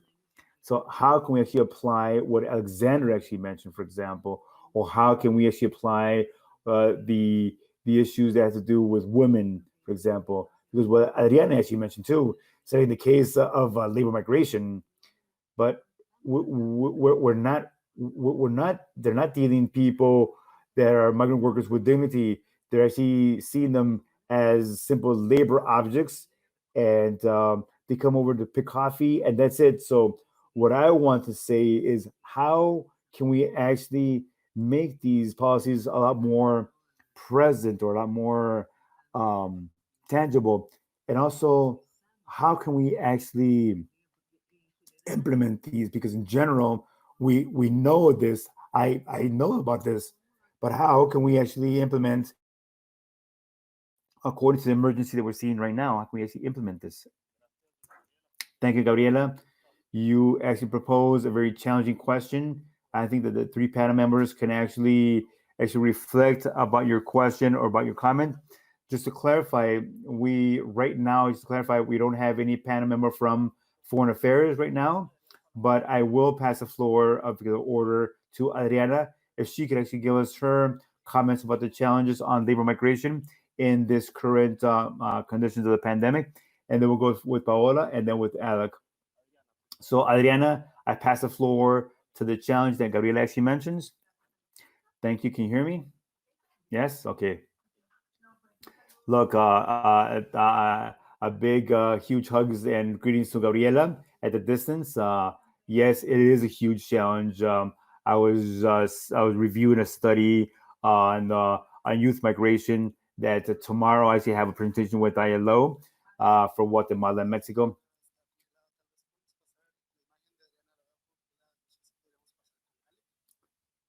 I I no, I can hear Adriana. I'm sorry. I can definitely hear Adriana. Yeah, she's. Can you hear Adriana very well? Yes, yes. Maybe Fabio. Maybe it's your computer actually. Oh, sorry. Now you actually muted your microphone. Sorry, Adriana. If you can unmute your microphone. No, it's Adriana. There we go. There we go. Now I can hear you. Yes, I'm sorry. I apologize for that. I don't know why my mic goes off. No, no, no. We also have challenges on this huge online virtual thing, right? So, well, listen. I think, like I mentioned before, that tomorrow I have a presentation on a study of youth migration, and one of the issues that was proposed is that we had a lot of violations on human rights in by a few of the young migrants.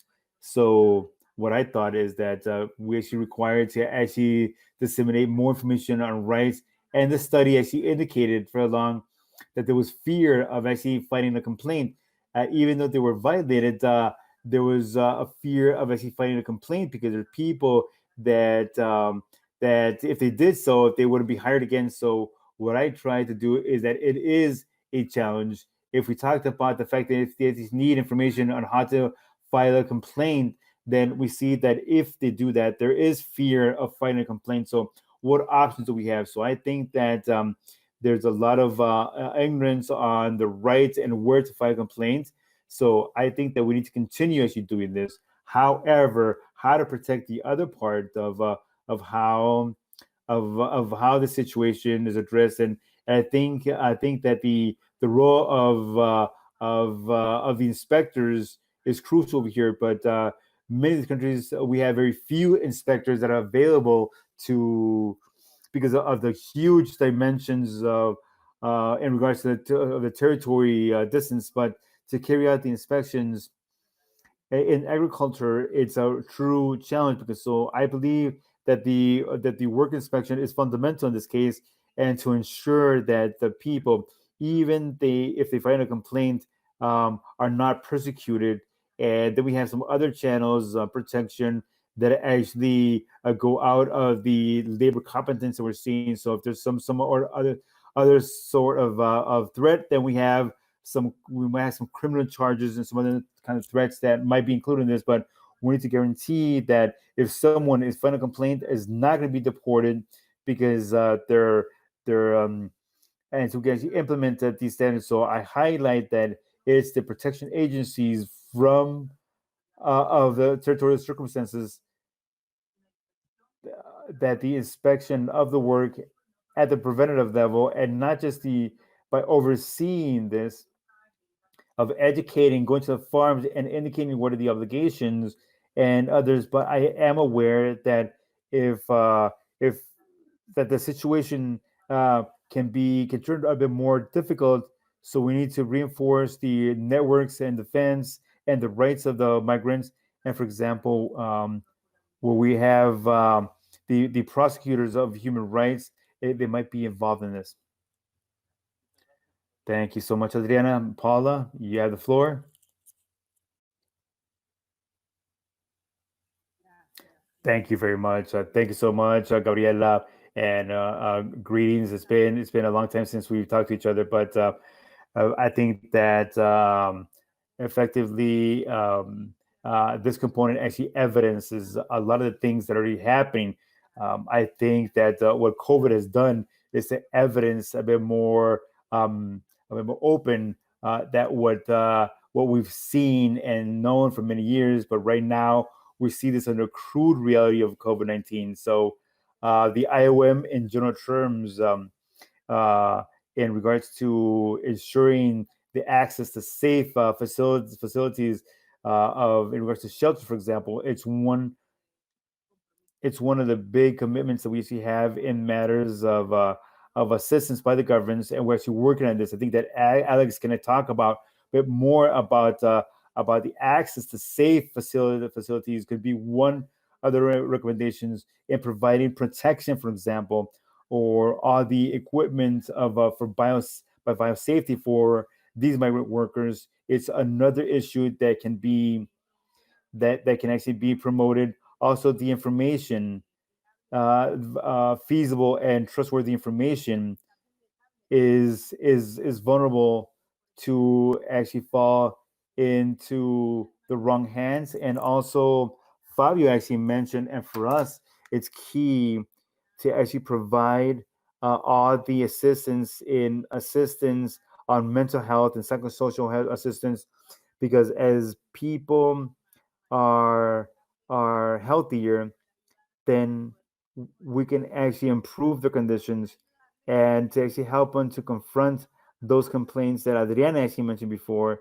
Because if you're actually empowered, that you are actually closing off those cycles of violence, and you can have more value. You can organize yourself a bit better to stop being vulnerable according to the situation. And also, in regards to a response, I think it's important to actually think about the process of recovery, for example, because even though it's true that at this moment we're actually seeing um, all these vulnerabilities by migrants, but right now I think that we need to work towards an integral response once we've actually controlled the virus. Thank you, Paula. Alec, you have the Tell please. Can you please briefly repeat the question? I had difficulties to understand what was. me puedes. Basically, what Gabriela asked was, how can we make all these recommendations and basic ideas that we shared during the panel's presentations, can how can we really make them a reality, on the field? How can we translate these into real actions in the field? How can we make sure that migrants receive all the help from the different institutions that we discussed must be involved in this Yeah. in an integrated way? Look, the general approach, as I mentioned during the presentation, is to provide as much as possible evidence to support our decisions. So basically, it's a long way. It's advocacy takes time, and data collection takes time as well. And we need to be persistent in this, to provide evidence in order to convince the governments that healthy migrants in healthy communities are basically contributing to the development. So this is something that we always have to have in mind.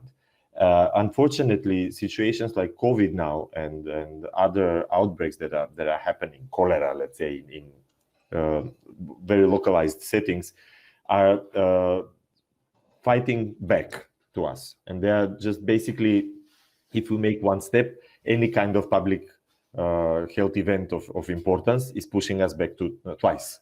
So, but it's a constant struggle. Basically, if we provide in a nutshell and in a summary, I would like to say that if we provide the proper evidence to convince the governments that basically inclusion of migrants within the community, within the health system, and within the systems can contribute towards the development of the society as well. I mean, there are many examples around the world that can support this statement. Name it, Singapore or United Arab Emirates. They are based on migrants. Different story is all the rights that the migrants are having there. So we need to work with these governments in order to provide safe migration and safely work environments. But the point is that once they, and from my experience from Africa, whenever we mention that the migrants bring money, the conversation has a different is different. So basically, I would say a combination of all, providing evidence that the inclusion of migrants within the systems is important, and then that also something very important that I just remembered now from public health point of view. Usually, people on the move are healthy, so it doesn't mean that if you're a migrant, you are bringing a disease. Usually, the migrants are healthier than the host communities. So this is another message that we have to send to the governments and the decision makers. So basically, only poorly managed migration and poor living conditions and exclusion can increase their vulnerability. So basically, if they are accepted and included in the society and in the community, the benefits outweigh the risk. So this is our approach. Thank you very much, Alec. Y es muy cierto lo que mencionas, porque si pensamos en... It's very true. You said, we mentioned, if we think about a migrant who travels throughout the region, I mean, you need to be strong and healthy, of course, and you need to be very strong mentally and spiritually to actually do a journey like this. Then we have the next comment, which is Sheila Socorro from Rocom, from El Salvador. She actually mentioned in the chat, excellent presentation. My question is, what was worked in a document on protection of migrant women in Salvador in 2017? The RCM has taken the issue on the prevention of violence of women. Yes, as a matter of fact, like I mentioned a little bit ago, from the PPT that Salvador actually had in 2017, we actually worked as a core issue from your presidency, from the government of Salvador. We actually worked on female migrants. Based on this, we actually carried out a forum on the constitution of female migrants, and the issue was adopted by a special resolution by the deputy ministers, and with I see indicated on the Congress on migrant women and the guidelines that was initiated from that presidency, is that we actually been working on this. So it's a very good example from on how all this issue from female migrants and based on gender was not filed away somewhere, but we've been developing this and evolving this of how the countries have actually acted, the member countries have acted to establish best practices and concrete actions for their action plans. Paula, I don't know if you have anything to add to this.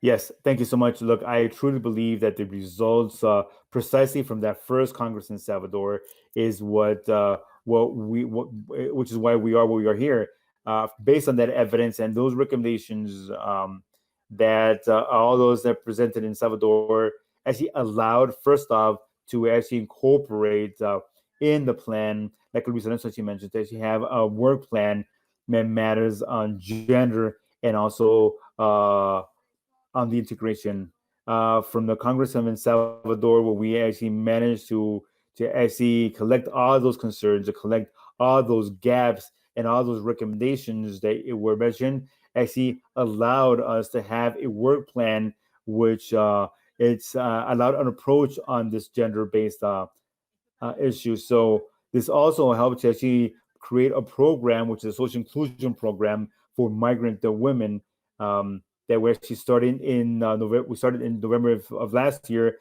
and we will be able to generate a series of capacities and strengthen the knowledge on migration, gender, and women. So I think that the contribution, Shayla, that was given from the sessions in Salvador have been key and instrumental to continue with the approach and the work on female migrants in the region. Thank you, Paula. The following question is from Graving Barbosa, and it's from Fabio on the resources from eCampus. So Fabio, if you can actually mention about the resources in eCampus, thank you so much, Graving, for your question, because it really gives us the opportunity to actually mention that all the resources, the videos, documents, presentations from the panel members, and the additional resources are actually available in the eCampus platform, and it will be available to August 23rd. So please go into the platform, eCampus platform, especially those who have not completed the course on Latin American migration trends. Please complete the course and access all the materials that we actually shared with you so far throughout these 3 online sessions, and of course, from the panel of experts. Just to complement what Gabriel actually mentioned, we need to remind, and I will make sure to upload this material, that we actually generate several guidelines for employers and for companies, and also for recruiting agencies, where they actually integrate recommendations that are very, very specific on health and on labor migration, and also related to gender when they work with migrants. So Gabriela and other participants, we have very specific materials that are very easy to implement throughout all the different stakeholders, and it talks about they talk about psychosocial health, that we can actually share this with you in this section. Thank you so much, Luis, for mentioning this. Thank you so much, Fabio. Now we'll pass the floor to Pedro Armelin from IOM. So let's open up his camera and authorize for him to come in. Please open your microphone and your camera, and please indicate for Pedro Armelin. Just let us know for who the question is.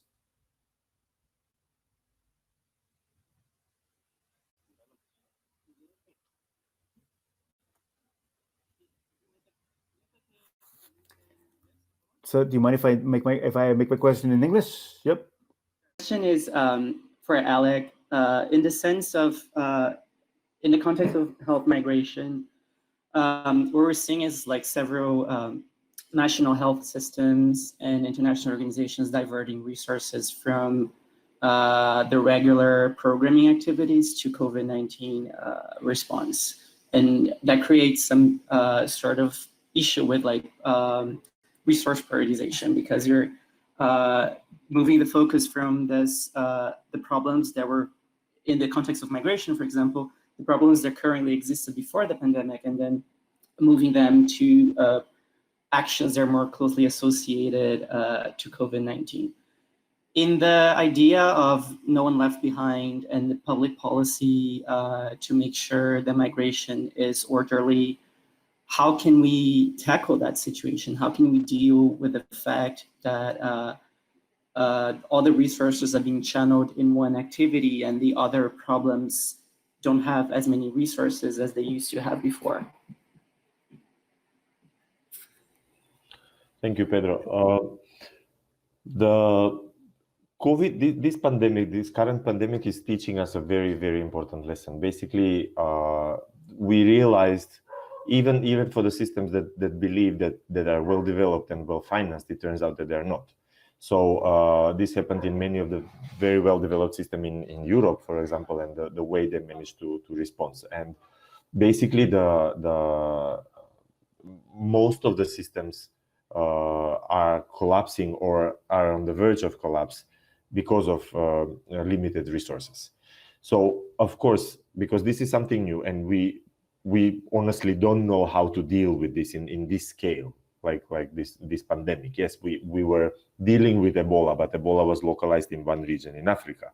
We are dealing with cholera, but then cholera is localized in Haiti. But we never had this kind of global, in modern time, we didn't have this global contagious disease that is making a global trend. So basically, the point is that we have to reallocate funds, and the funds for all the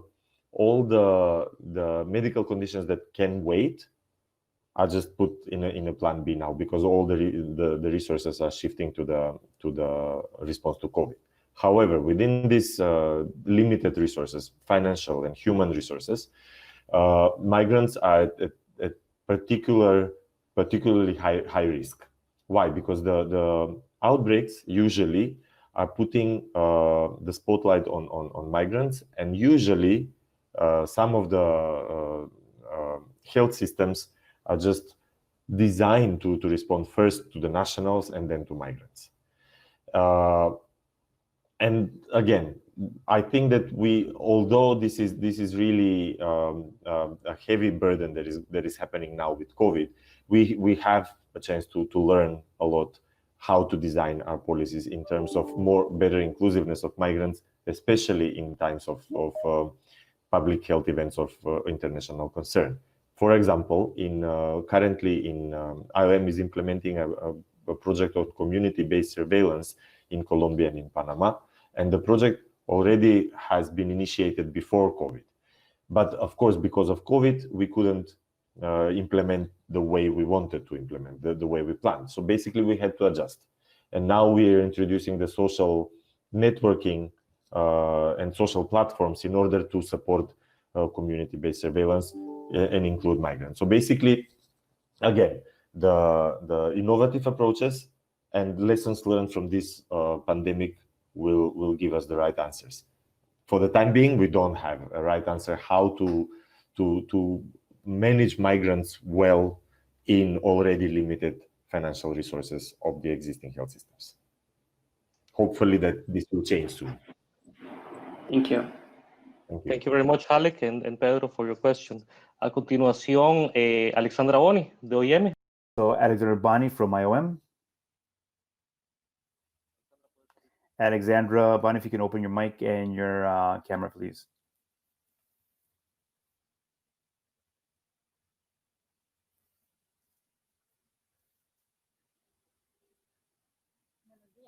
Good morning. Can everyone hear me? Well, if no other comments, they asked me to wrap this up. So I just want to make sure that there's no other questions or no other messages. Well, so I do want to start by wrapping up this this conference, but the 4 previous sessions that we have, plus the online course, is how to express our gratitude from IOM to the different people that actually participated, the PPT, the pro tempore presidency from the RCM, to believe in this initiative, obviously from the executive secretariat, from the RCM for their unconditional support from A to Z along these processes, and even after. It's an invaluable contribution from all the observers and agencies and countries that are members in these types of spaces. The member countries, for your participation that you actually had, obviously one of these, the U.S. I want to thank for being the the uh, the regional donor, the framework that we can actually carry out this activity and open the space to the rest of the agencies, the civil society that they all participate in the RCM. I think that the contribution in these webinars was excellent, and it allowed us to actually to actually to actually cover what we actually needed and to have an integral vision that we actually were looking for, and and to have partnerships in all sense. And I think this is highly appreciated. Obviously, the panel members from today and from the very first day, I think that this virtuality allows us to actually have people with a very interesting perspective and experience. And I think that if we would have done this in San Jose face to face, we wouldn't have been able to actually have this. So we actually tried to connect everyone via Skype or online, and it probably wouldn't have worked as well as it worked with this. So to see the positive side from this pandemic, I think this has actually worked quite well for us. And my colleagues from my OM, I really want to thank Fabio, who has given us led all these sessions with RCM. I truly thank Fabio for his help, and I rep with a personal happiness and sadness because we've actually formed a group, and very sad that this actually ends, because I feel that we can go far beyond talking about other topics. I think it's been quite beneficial to just listen all the different perspectives from the different countries and regions. And I feel that we already had a routine every Wednesday morning of having these sessions. So the next Wednesday, I will miss these sessions, routine sessions on Wednesday. So it's great to see that it's online, and we turned this workshop that was going to be face to face. I mean, it was quite participative, and we have more participants if we would have done this face to face in San Jose. So I think that it's a good example. So the RCM can actually manage to adapt to this new realities that we are facing today. This workshop, I think it's one of the first workshops that we will see after the formulation and approval of the strategic plan from the RCM that we've discussed before. And I think that it's a very good contribution in a sense that beyond the particular issues that we can discuss on migration, is contributed a very strategic vision and structural vision on what can be done in migration. I think this is a very good example of how we can actually advance with this strategic plan, and we expect that the countries can actually see this in the same light. And I also want to give you a positive vision of migration, especially in these times where we actually needed showcasing that migration is positive, but with a public policy perspective, to have a very well planned out phenomena and integrated and structured, we can actually contribute positively to all parts and maximize the benefits that we can actually see in this regard. So I think this has been one of the key learnings of how these policies should be, that there's no perfect model that covers all the countries, and it's not mandatory to have a written document that says migration policy, but it's before all, it's the implementation and the evaluation of what we do. But the important thing is to have this planning, not to have some answers that might be assimilated answers in crisis in the day-to-day to respond to the challenges that might be proposed by migration, but rather to have a more structured response that sometimes you don't see the responses by tomorrow, but it's what the international debate actually offers, in this case, regional debate. And in this case, I want to highlight and truly thank and invite you for the next sessions. All the different planning institutes that participated in this space have been crucial to actually bring this vision on public policies, even though there might be experts in migration, but we hope that we can actually have a follow-up and incorporate them, and to continue working with the different migration agencies. And even though there not may be traditional stakeholders in this matter, it was great to actually open up the doors and you actually accepted to participate in this. And this shows us a very inclusive environment from the ministries of labor that they've actually been working from a few years ago, and also from the private sectors. I think that the planning areas and with the we proposed with the SDGs, and we actually worked this with the government of Panama. I think it's great to follow along this line. And not to expand my intervention, I think that what's next, I think that next Wednesday we will not see each other, but it's unfortunate. But I think that it was great to have this regional intervention, and with the application of the recommendations and good practice and lessons learned should be done at the national level and according to the interests and the needs of the country. And we need to invite from the IOM. We can contact the different missions in each of the countries to actually support you in anything that might be necessary. And and we have the different efforts and tools available that can be of interest to you in wherever you are along in this public policy process. We saw the different indicators of migration governance in the first version or first authorization from the IOM. We are at your service if you consider it necessary to help you along this line.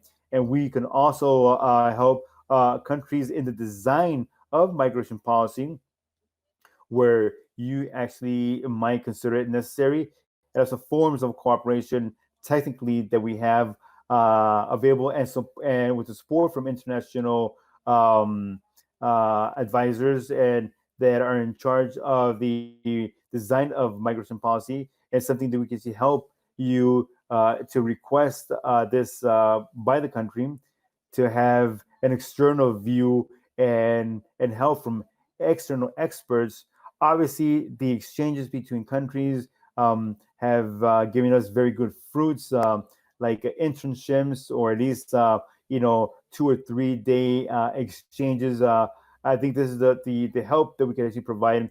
And besides this express 4 hour webinar that we might have, we can have specialized courses that might be of interest. And I have to mention that we are going to relaunch the edition on migration policies in Latin America with the Inter-American Bank for Development, which is a course which is a lot longer and more intense. But these sessions with the RCM, hopefully this would give you an interest of actually seeking more information. And that's why we give you the invitation to participate in these more specialized resources. And this is at the national level or individual and the regional level.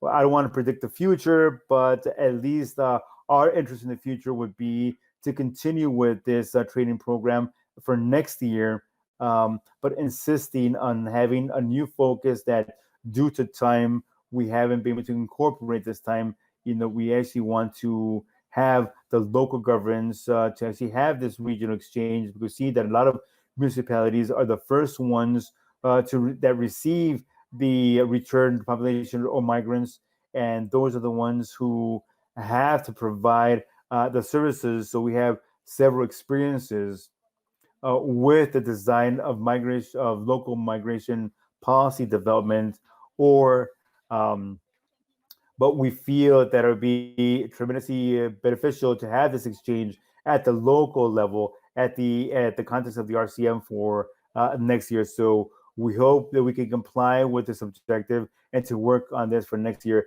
Thank you so much once again to all the participants, and hopefully you can have a great day. Thank you so much. Thank you so much, Alexander. Please don't go away, and we'll pass the floor to Victor from Costa Rica. And Victor, if you can open your microphone and your good morning, everyone. Good morning, everyone. My intervention is to thank, and because with this situation that we're seeing at the global level for the PPT, it's a huge challenge to actually have the plan that we proposed for 2020 with all the different countries. But but thanks to the collaboration from the IOM, we've actually managed to actually carry out different events, and this is a clear example of this of policies. It's very important. I think it's been demonstrated that just like it was mentioned before, we saw in the previous session that where I presented. I mean, it's we seriously don't need a document can state migration policy.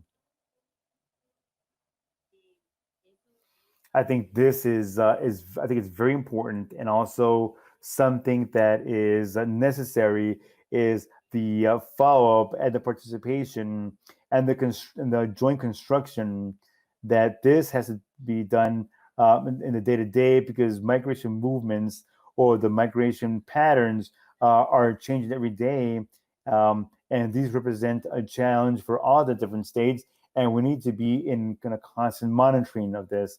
I truly thank all the presenters, Alexandra, obviously Fabio, Luis Alonso, and all the participants from all the different countries uh, uh, for participating in this event, because without participants, we wouldn't have been able to attain the objectives and goals that we actually had. It was a lot more that we thought, not just to have it as a workshop, but as a program. So thank you for all the support that was provided to us. Thank you so much, Eugenia. And I also want to add to the appreciations and thanks to the temporary presidency, IOM, Alexandra, and Fabio. Thank you so much for your teamwork. Everyone who's on screen, you are from the RCM. So thank you so much. Thank you so much, ILO, who actually helped us with this panel. ROCOM for their interventions, the member states. Also, I want to thank Renan Rodas, who is in the backstage and with the technical part, helping us to make this possible. And Ron Arroyo, our interpreter, thank you so much that he's accompanying us with other sessions. Thank you so much, especially those for us who speak very fast. Thank you so much for his professionalism. And also want to remind that the videos are also in the eCampus and our YouTube channel, and also that please complete the survey, the questionnaire, and we put this in the chat, the link in the chat. So thank you so much. Have a great rest of the day, and just remind the focal points, the dates that I mentioned before. That Alexandra said that she's gonna miss these sessions, but next Wednesday we start with another one, but it's with the private sector. So thank you so much, everyone. Thank you, everyone who's been with us, and thank you for your work. And good day, and thank you very much.